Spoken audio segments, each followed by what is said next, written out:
everyone, Pratima here. So let's talk about the Poco X7 Pro today. Unlike Redmi phones, I believe its little brother Poco is on the right track. They price their phones very aggressively and they create the same kind of hype which we used to get with Redmi phones before. So yeah, Poco equals Redmi from 5 years ago. And after using the Poco X7 Pro alongside my current best mid-range phone, the OnePlus Nord 4, I found that there are a lot of areas where Poco just kills the Nord. But there still are a few things where buying the OnePlus Nord 4 makes sense for some people. Hence, let me make it all clear in this video, which one should you get? It gets quite interesting, so stick till the end. Okay, first let me start with the performance, and here the Poco X7 Pro is just so much ahead. The Dimensity 8400 Ultra chipset on the Poco X7 Pro is an excellent upgrade over the Dimensity 8300 Ultra from last year. CPU-wise, GPU-wise, stability, temperature, everything. The Snapdragon 7 Plus Gen 3 that we get on the OnePlus Nord 4 is also a very good chipset, but no matter which benchmark I ran, the Dimensity 8400 gave me much better results. Even my real-life test tells the same story.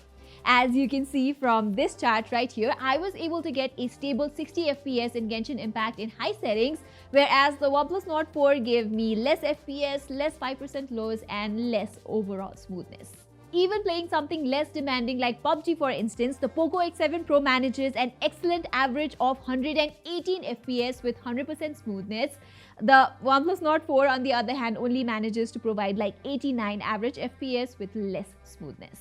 Now, I have to admit Poco was slightly hotter by 3 to 4 degrees, but it is also pushing drastically better and stable FPS, and the heating isn't unbearable either, so it's understandable, I guess.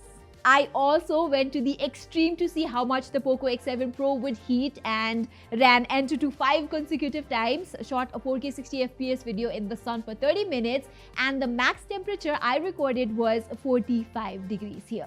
So if you're someone who prioritizes gaming and sustained performance over everything else, the Poco X7 Pro just blows away the OnePlus Nord 4 by a lot. And keeping the gaming audience in mind, I like how Poco has also provided a flat and comfortable design, which isn't heavy and bulky, even though it has a big 6550 mAh battery. It's a silicon carbon battery, so it occupies less space and has great endurance at the same time.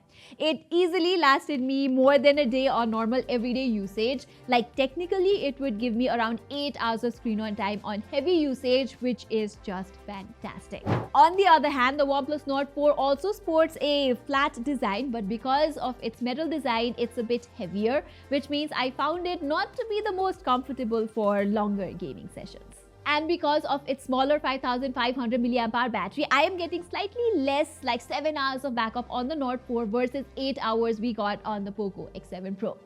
But when it comes to charging, OnePlus with its 100 watt support plus smaller battery charges faster, while the Poco X7 Pro takes around 30 minutes more for a complete refill with its included 90 watt charger. That said, the one thing that bugs me a little about Poco X7 Pro is the looks. No hate, but I feel like Poco is taking the beauty lies on the inside phrase quite seriously, and with every generation of their smartphones, their design choices are getting worse. With the Poco X7 Pro, you either get this leather back finish or a plastic back finish. And this leather back finish that I have with me has a nice feel to it, but looking at how dirty my X6 Pro has gotten over time, which is also impossible to clean, by the way, it's better you go with the plastic version. In contrast, the OnePlus Nord 4's metal design looks so much premium and classy. You also get this alert slider, which adds to a better experience on this OnePlus phone. But when it comes to durability, the Poco X7 Pro is surely going to give you that peace of mind. First of all, it has Gorilla Glass 7 eye protection on the screen versus some unbranded glass protection we get on the Nord 4. Plus, this is the first Poco phone to have proper IP69 dust and water resistance, whereas the Nord 4 only has IP65. Besides that, both phones feature optical in-display fingerprint sensors and both have IR blasters too, but for some reason they do not come with headphone jacks. I guess it's understandable on the Nord 4 since it's not really a gaming-centric phone, but I think Poco should have included it. That would have made the gaming community so happy. Anyway, what Poco has nailed is the display side of things. You can visibly see how the X7 Pro's display is brighter than the Nord 4, and its colors look slightly better too, thanks to it being a 12-bit display versus 10-bit on the OnePlus Nord 4. Even when playing HDR videos, you can see how Poco's display looks brighter and better. Overall, for general tasks, both screens are fantastic, but spec-wise, Poco definitely has a little edge here. Poco also does not have green line issues, so you get the point. So next, I want to talk about the haptics and speakers, both of which are slightly better on the Nord 4. OnePlus has borrowed Oppo's O haptics technology here, and hence the feedback on it is tight and crisp. Now, don't get me wrong, Poco also has an X-axis vibration motor and feels good, but OnePlus's feedback is just more impactful. Same with the speakers, both phones are comparable, but the Nord 4 just has a tiny bit better loudness and fullness to its audio. So you could say that the experience side of things is something that the OnePlus Nord 4 does a better job at. And that also relates highly to the software experience. Honestly, I have never been a big fan of MIUI or HyperOS. Although the HyperOS 2.0 is somewhat more refined than before, I still so much prefer the cleaner and more lightweight experience of Oxygen OS. The Nord 4 has also received the Android 15 update last month, and thankfully the Poco X7 Pro boots on Android 15 as well. They both will receive updates till Android 18, but OnePlus also offers 2 extra years of security updates than Poco, and you will also get slightly faster updates in the future, and it comes with a whole lot less bloatware apps. So yeah, software-wise, OnePlus just feels more polished and intuitive to use. Okay, so best for the last, let's talk about the cameras. And honestly, I didn't have much expectations from Poco since it's not necessarily a camera-centric device, and I really thought that OnePlus Nord would crush Poco in this aspect, but I will admit I was wrong. For some reason, the OnePlus Nord 4's cameras seem to have degraded over time, like the highlight management has become bizarre, as you can see from the samples on the screen. And turns out Poco's 50 megapixel primary LTY600 lens does a better job most of the time.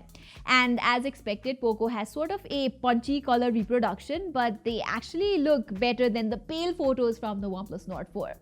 OnePlus's problem is that the white balance is off the charts. On the other hand, Poco seems to have worked on the green tint issue that was there on the Poco X6 Pro. Sometimes dynamic range could be a hit or a miss, but most times the output from the X6 Pro is decent, not bad. In fact, the Poco X7 Pro does an impressive job during nighttime. The punchy color reproduction works in its favor, and I have gotten some detailed images with good exposure management from this phone. I don't have the same praise for its ultra-wide-angle photos though. For some reason, the ultra-wide photos have a yellow tint that looks really bad, and since it's an 8 megapixel sensor, the details are nothing to write home about either. The OnePlus Nord 4's 8 megapixel sensor is also not that great, but the colors definitely look better than Poco. The Poco X7 Pro clicks decent portraits and selfies though, not the kind you would want to post on social media, but not bad either. The portraits could pass for just a story or so on Instagram and such, but nothing more than that. Again, comparing it with OnePlus, the same highlight management issue persists on Nord, so I am actually quite disappointed with OnePlus here. This year, Poco has improved the videography side as well.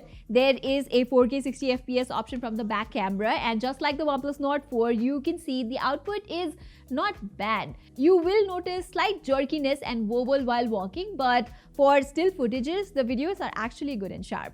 I found both the Nord 4 and the X7 Pro doing a pretty similar job here. With the 4K 30 FPS videos, the stabilization on both the phones improves slightly, so I would recommend you guys shoot in 4K 30 FPS instead. From the front camera, both phones can only shoot 1080p videos at 30 FPS, and here Poco's output is slightly steadier, but then again, quality is just average at best on both devices. Alright, so if you look at this scoreboard, you can see that the Poco X7 Pro just kills the Nord 4 in a lot of areas. It has better performance, its gaming results are basically unmatched in this price range, plus it has a better display, better build quality, a surprisingly better main camera, and slightly better battery life. This year, you can actually say that the Poco X7 Pro is an all-round device, except for the design. I still think Poco needs to work on that. So if you're someone who uses a case and is okay with the HyperOS experience, the Poco X7 Pro is definitely a much better value this year. But I can understand people still going for the OnePlus Nord 4 because of its cleaner UI experience. But I will tell you that if you're planning to get the Nord 4 right now, just make sure to wait for some discounts and offers. That would be a better deal. Alright everybody, that was all for our full detailed review of the Poco X7 Pro versus the OnePlus Nord 4. Which one would you go for? Do let me know in the comments below. And while you're there, please don't forget to subscribe to our channel and hit that bell icon. Saying this, I'm Pratima and thank you so much for watching.